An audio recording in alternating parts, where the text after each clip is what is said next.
पवन तनय संकट हरन मंगल मूर्ति रूप राम लसन सीता सहित हृदय बसौ सुरभूप सासु ससुर सन मोरे होते विनय कर परिपाय मोर सोचो जन करे कछु मैं बन सुखी सुभाय।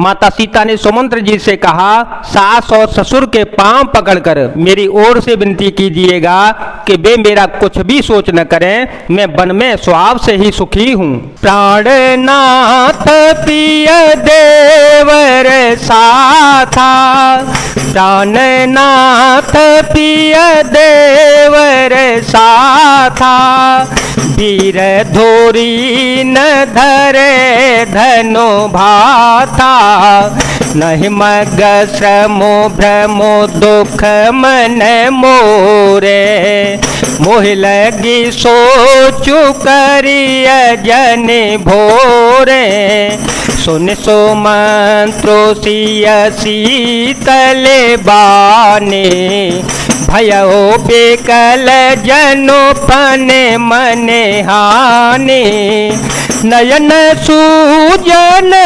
सुनाए न काना, नयन सूजन सुनाए न काना, कही न सके कछुअते अकुलाना। वीरों में अग्रगण्य तथा धनुष और बाणों से भरे तरकस धारण किए मेरे प्राणनाथ और मेरे प्यारे देवर साथ हैं, इससे मुझे न रास्ते में थकावट होगी, न भ्रम है और न मेरे मन में कोई दुख ही है। आप मेरे लिए भूल कर भी सोच न करें। सुमंत्र सीता जी की शीतल वाणी इसको सुनकर ऐसे व्याकुल हो गए जैसे सांप मणि को खा जाने पर नेत्रों से कुछ सूझता नहीं, कानों से सुनाई नहीं देता। वे बहुत व्याकुल हो गए, कुछ कह नहीं सकते थे। रामो पे बोधु की न बहु भांति, तदपि होते नहीं शीतल छाते, जतन अनेक साथ हित कीने, उचित उतर रघुनंदन दीने, मेट जाए नहीं राम रजाई, मेट जाए नहीं राम रजाई, कठिन करम गति कछु न बसाई, राम लखन सिया पद से रोनाए, फिर ओ बन कजिमी मोर गवाई। श्री रामचंद्र जी ने उनका बहुत प्रकार से समाधान किया तो भी उनकी छाती ठंडी न हुई। साथ चलने के लिए मंत्री ने अनेकों यत्न किए, युक्तियां पेश की, पर रघुनंदन श्री राम जी उन सब युक्तियों का यथोचित उत्तर देते गए। श्री राम जी की आज्ञा मेटी नहीं जा सकती, कर्म की गति कठिन है, उस पर कुछ भी बस नहीं चलता। श्री राम लक्ष्मण और सीता जी के चरणों में सिर नवाकर सुमंत्र इस तरह लौटे जैसे कोई व्यापारी अपना मूलधन पूंजी गवाकर लौट जाता है। रथुआ के ओहय राम तन, हेरी हेरे नाहि, देखी निषाद विषाद बस, धुन ही शीस पछिताहे। सुमंत्री ने रथ को हाँका, घोड़े श्री रामचंद्र जी की ओर देख देख कर हिनाते हैं। यह देख कर निषाद लोग विषाद के वश होकर सिर धुन कर पीट पीट कर पछता रहे हैं।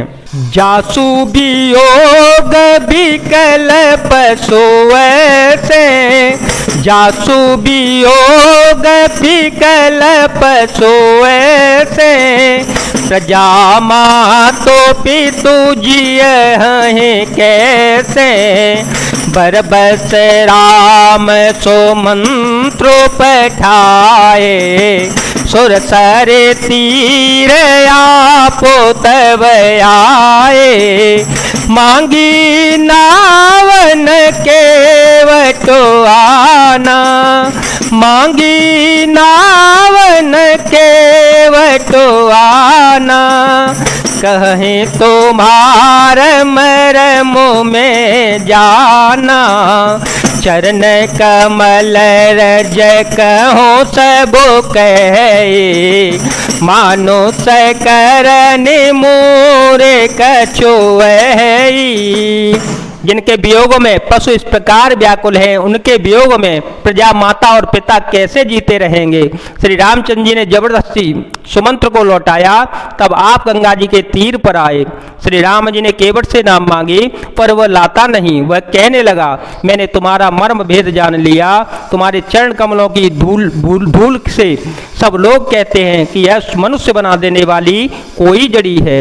जिनके छूते ही पत्थर की शिला सुंदर स्त्री हो गई, मेरी नाव तो काट की है। छुअत से लाभ नारी सुहाई, पाहन तेन काठ कठिनाए, तरने ओ मोने घरे ने होई जाई, बाट पर मोरे नाव ओढ़ाए, यही प्रतिपाल सबु परिवारू, यही प्रतिपाल सबु परिवारू, नहीं जानो कछु और रखवारो, जो प्रभु पार अवश्य गाचे हो, मोह पद पदोम पहकारन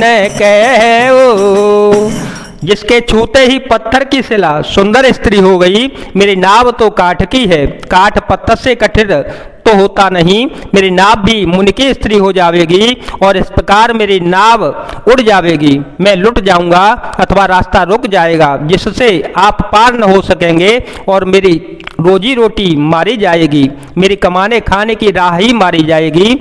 मैं तो इसी नाव से सारे परिवार का पालन पोषण करता हूँ, दूसरा कोई धंधा नहीं जानता।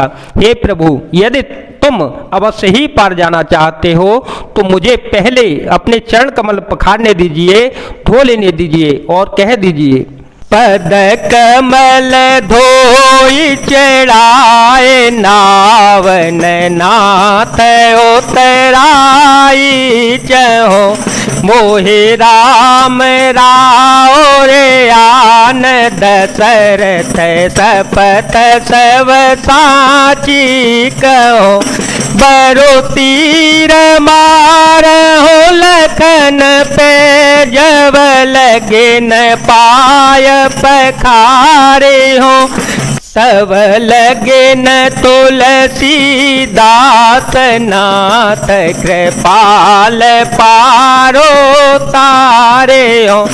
हे नाथ, मैं चरण कमल धोकर आप लोगों को नाव पर चढ़ा लूंगा, मैं आपसे कुछ भी उतराई नहीं चाहता।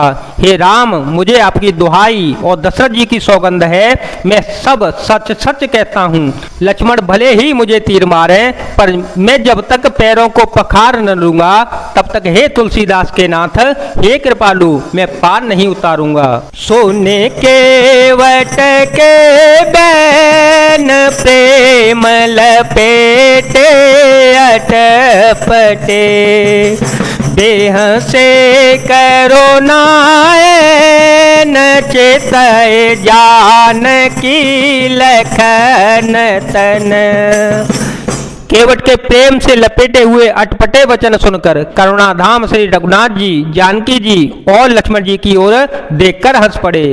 कृपा सिंधु बोले मुस्काई, सोई करो जय तव नावन जाए, बेगे आनो जल पाय पखारू, होत बिलम्बो तारहे पारो, जातु नाम सुमिरत कबारा, जासु नाम सुमिरत कबारा, उतरहे नर भव सिंधु अपारा, सोई कृपालु केवट ने होरा, जय जगु कियते हूँ पग हूँ ते थोरा।